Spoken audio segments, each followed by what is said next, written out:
আসসালামু আলাইকুম সম্মানিত দর্শক, আজকে আপনাদের দেখাবো ফতুয়া কাটিং ও সেলাই। এই ফতুয়াটি ছেলে এবং মেয়ে দুজনে ব্যবহার করতে পারবে এবং গোল গলা সামনে পুরোপুরি খোলা দিয়ে সেলাই করেছি।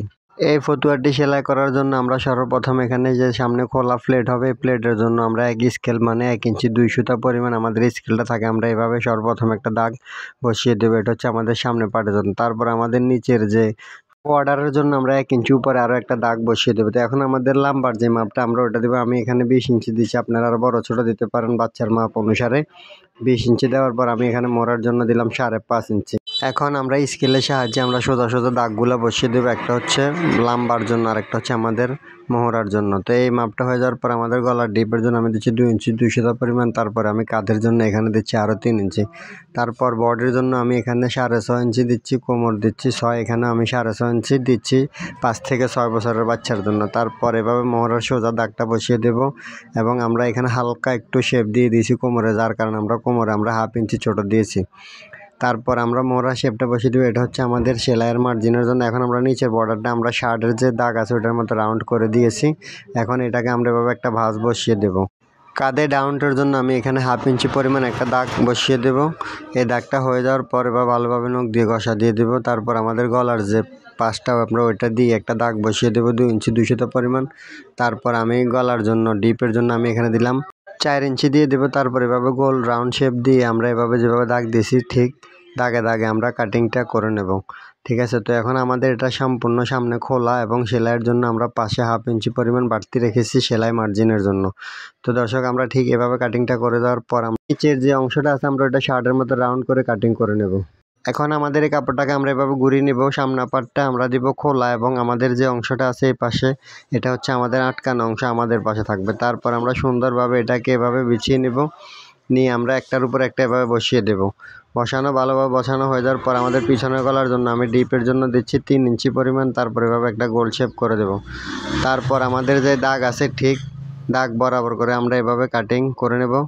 এটা হচ্ছে আমাদের যে পিছনের যে অংশটা ওইটা থাকবে বন্ধ এবং সামনের যে অংশটা ওইটা হবে আমাদের খোলা এবং সুন্দর করে কাটিং করে নেব। আমাদের এখানে যে 2টা পার্ট আছে আমরা 2টা পার্টে আলাদা আলাদা করে নেব। তারপর নেওয়ার পরে আমাদের এখানে যে বাসটা আছে বাসটাকে ভালোভাবে বসানো হয়ে যাওয়ার পর তারপর আমরা এখানে এটা উল্টা পাশে চলে যাব। আমাদের এখানে যে পায়ের যে অংশটা আমরা হালকা একটু ভাঁজ দিয়ে দেবো সেলাই করার জন্য, তাহলে আমাদের এই অংশটা একটু মোটা হবে। তো এখন আমাদের যে দ্বিতীয় যে অংশটা আছে আমরা ওইটাকে নেওয়ার পর আমাদের এখানে এটাকে যে কাপড়টা আছে আমরা এটাকে হাফ ভাঁজ করে দেব। তাহলে আমাদের একটার উপরে যখন একটা উঠবে তখন আমাদের পাট্টাটা বড় ছোট হবে না, অ্যাকুরেটভাবে হবে। এখন আমাদের যে ভাঁজ করা যে অংশটা আছে আমরা ওইখানে একদম মুখে মুখে আমরা একটা সেলাই বসিয়ে দেব এবং সেলানোর সময় আমাদের পিছনে হাত রেখে টান টান করে সেলাই দেব। তারপর যে চিকন যে অংশটা আছে ওইটারও আমরা মুখে মুখে একটা সেলাই বসিয়ে দেব। তারপর আমাদের যে বাড়তি কাপড়গুলো আমরা ওইটা কাটিং করে নেব, তাহলে আমাদের একদম অ্যাকুরেটভাবে হবে, কোনো সমস্যা আর হবে না। তারপর আমাদের ব্যাক পার্টটা এভাবে নেওয়ার পর আমাদের যে কাঁধের যে জয়েন্টটা আমরা ওইটা দিয়ে দিব। আমরা যতটুকু পরিমাণ কাঁধে সেলাইয়ের জন্য আমরা রাখি ঠিক অতটুকু পরিমাণ আমরা কাঠটাকে সেলাই বসিয়ে দেব। তো এই সেলাইটা দেওয়ার সময় আমাদের অবশ্যই সামনে এবং পিছনে বারট্যাগ দিতে হবে। এখন আমাদের মোহরাটা পাইপিং করার জন্য এবং আমরা যেটাকে বোন বলি ওইটার জন্য আমরা 1 ইঞ্চি চড়া করে একদম তেরেস করে আমরা 3 থেকে 4টা কাপড় কাটিং করে নেব। ঠিক এভাবে 1 ইঞ্চি মোটা করে নিতে হবে। এখন আমরা একটার সাথে একটা জয়েন্ট এভাবে করে নেব, করে আমরা কাপড়টা পুরো লম্বা একসাথে করে নেব। তারপর যে বাড়তি কাপড়গুলো আছে আমরা ওইটা কাটিং করে ফেলে দেব। তো এখন আমরা বডিটা নেওয়ার পর আমরা যে উল্টা পাশ আমরা ওই পাশে চলে যাব। যাওয়ার পর আমরা যে কাপড়গুলো নিয়েছি জয়েন্ট করে করে একটার সাথে একটা, তারপর এটাকে আমরা এভাবে মোহরার অংশে আমরা এটাকে জয়েন্ট করে দেব 1 হেম পরিমাণ। এবং সেলাইটা মারার সময় আমাদের পাইপিনের যে কাপড়টা আমরা ওইটা বেশি টান রাখা যাবে না, হালকা টান দিয়ে এবং কাঁধের এখানে শুধু বডিটা হালকা টানতে হবে, নাহলে আমাদের কাঁধের এখানে কুচকানো হয়ে যাওয়ার সম্ভাবনা থাকবে, তাই আমরা ওইভাবে দিয়ে দেব। তো এটাকে দেওয়ার পর আমরা ঠিক এভাবে নখ দিয়ে একটা ঘষা দিয়ে দেব। তারপর আমরা যেতটুকু পরিমাণ আমরা বোন করি ঠিক এতটুকু চওড়া করে আমরা একদম মুখে মুখে একটা সেলাই দিয়ে দিব, পুরাটার ভিতরে যেন প্যাঁচ না লাগে। ঠিক আমরা ধীরে ধীরে সেলাইটা দেব এবং আস্তে আস্তে যেন কাপড়টা আমরা বেশি টানাটানি না করি। আমাদের মোহরার বোনটা শেষ হয়ে যাওয়ার পর আমাদের যে গলার যে অংশটা আছে আমরা ওইখানেও এভাবে ঠিক আগের মতো একই নিয়মে আমরা সেলাইগুলো দেব এবং আমাদের উপরের কাপড়টাকে আমরা হালকা টান টান রেখে তারপর সেলাই দেব। শুধু কাঁধের এখানে যখন আসবো তখন আমরা বডির অংশটা আমরা টান টান রাখবো। তারপর ঠিক এভাবে একটা ঘষা দিয়ে দেব দেওয়ার পর আমরা যতটুকু পরিমাণ আমাদের বোনটা সুন্দর হবে ঠিক এতটুকু পরিমাণ প্রথমে একটা ভাঁজ দিয়ে দেখব।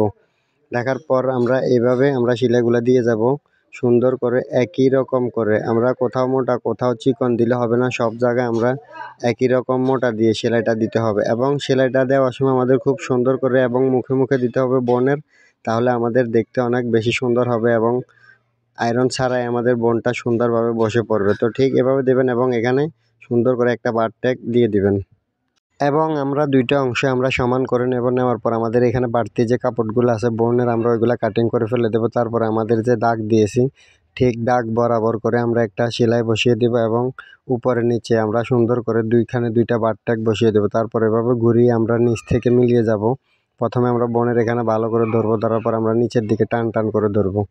তারপর আমরা এখানে বার ট্যাগটা দেওয়ার পর আমরা এখানে আগে যে পাশে যতটুকু পরিমাণ সেলাই দিয়েছি ঠিক এতটুকু পরিমাণ একটা সেলাই বসিয়ে দেব। তারপর আমাদের নিচের রাউন্ডের জন্য সর্বপ্রথম আমরা চিকন করে একটা সেলাই দিতে হবে। এই সেলাইটা দেওয়া হয়ে গেলে তারপরে আমরা পরের যে সেলাইটা দিব ওইটা আরও সুন্দর করে দিতে হবে এবং এই সেলাইটা একদম মুখে মুখে দিতে হবে, বেশি কাপড় রাখা যাবে না, এখানে অল্প একটু কাপড় দিয়ে সেলাইটা বসিয়ে দিতে হবে। দুই পাশের মাথায় আমরা কাপড়গুলা কাটিং করে ফেলে দেব, তাহলে আমাদের আর মোটা হবে না। তারপর আমরা শাড়ির নিচে যতটুকু পরিমাণ আমরা বর্ডার দিই ঠিক এতটুকু পরিমাণ আমরা দিয়ে আমরা সুন্দর করে এটাকে সেলাই বসিয়ে দেবো। দর্শক যারা আমার এই ভিডিওটি দেখতেছেন ভিডিওটি না টেনে পুরোপুরি দেখবেন, যে যেখান থেকে দেখতেছেন লাইক কমেন্ট শেয়ার এবং সাবস্ক্রাইব অবশ্যই করে দেবেন। তো দর্শক আজকে এই পর্যন্তই, দেখা হবে আবার নতুন কোনো ভিডিওতে। আল্লাহ হাফেজ।